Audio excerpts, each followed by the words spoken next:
রোজার মধ্যে ভালো লাগছিল না, তাই চিন্তা করলাম সাইকেল রাইডিং করা যাক। তো আমি আর বাপ্পি চলে গেলাম সাইকেল রাইডিং এ যাওয়ার পর আমাদের সাথে ঘটে গেল এমন কিছু। আমাদের সাথে কি হলো এমন তা জানতে ভিডিওটি শেষ পর্যন্ত দেখুন। হ্যালো গাইস, আসসালামু আলাইকুম। আপনাদের মাঝে আমি আছি এমডেস ফাইম বা ফাইমান টপ। আশা করি আপনারা সবাই আমাকে চিনেন। তো আপনাদের সবাইকে রমাদান মুবারক। তো এই রমাদানের দিনে সাইকেল রাইডিং না করলে কি হয়, তাই চিন্তা করলাম আমাদের সাগরপাড় থেকে ঘুরে আসা যাক। তো সাগরপাড় আসলাম, এখানে প্রকৃতির যে ভিউ যা দেখলাম মাশাআল্লাহ সবই সুন্দর। আপনারা একটু ভিউটা এনজয় করুন।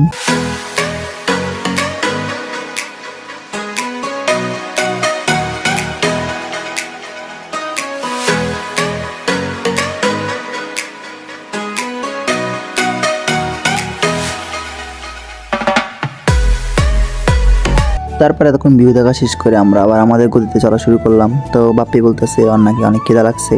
তো কিছুক্ষণ সামনে যাওয়ার পরে দেখতেছি কাকে জানি এখানে রোজা দিচ্ছে, যে কিরমিতেই এখানে মাঠের মধ্যে শুধু ধুলা করতেছে গাড়িতে।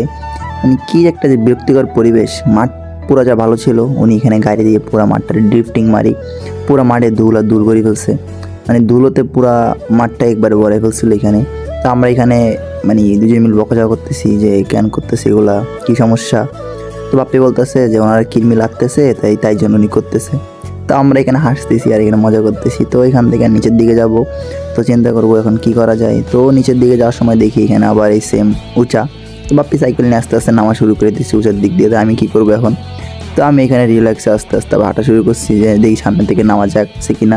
তো সামনে যাওয়ার পরে দেখতেছি যে এখান থেকে একটু নিচু আছে। তো এখান থেকে আমি সাইকেল আস্তে নামানো শুরু করলাম। এখান থেকে সাইকেল নামাতে অনেক কষ্ট হচ্ছিল, কারণ এখানে মাটিটা অনেক উঁচা আর অনেক ধুলাবালি ছিল। তো পায়ে এখানে কোনো গ্রিপ পাচ্ছিলাম না। তো অবশ্যই সাইকেল অনেক কষ্ট আবার নামিয়ে ফেললাম। তো বাপ্পি বলতেছিল এখানে পরিবেশটা সুন্দর আছে, তো সাইকেল ধরে এখানে রাখ, কিছুক্ষণ ছবি তুলবো। তো আমি বললাম আচ্ছা ঠিক আছে, দেখ যদি তোর ভালো মনে হয় তো ছবি তুল। তো এখন আপনারা কি ছবিগুলো এনজয় করুন।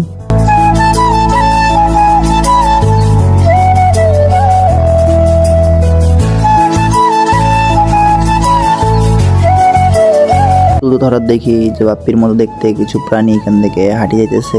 তো একবার বাপ্পি দেখ, একবার তোর সাথে ফুল মিল আছে, বাপ্পি হাসতেছে এখানে। তো একবারে সেম কথাই বললাম যে মিল ছিল, কারণ ওর শুধু মাথায় শিং ছিল আর বাপ্পি শুধু শিং ছিল না। তো এখান থেকে আবার বাসার উদ্দেশ্যে রওনা দিলাম যে এখন বাসার উদ্দেশ্যে যাওয়া যাক। অনেক ছবি তোলা হইলো।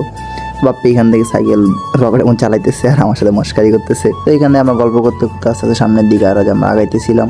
তো দেখতেছি রাস্তার এখানে পাশের ভিউটা আরো অসাধারণ, আপনারাও দেখেন।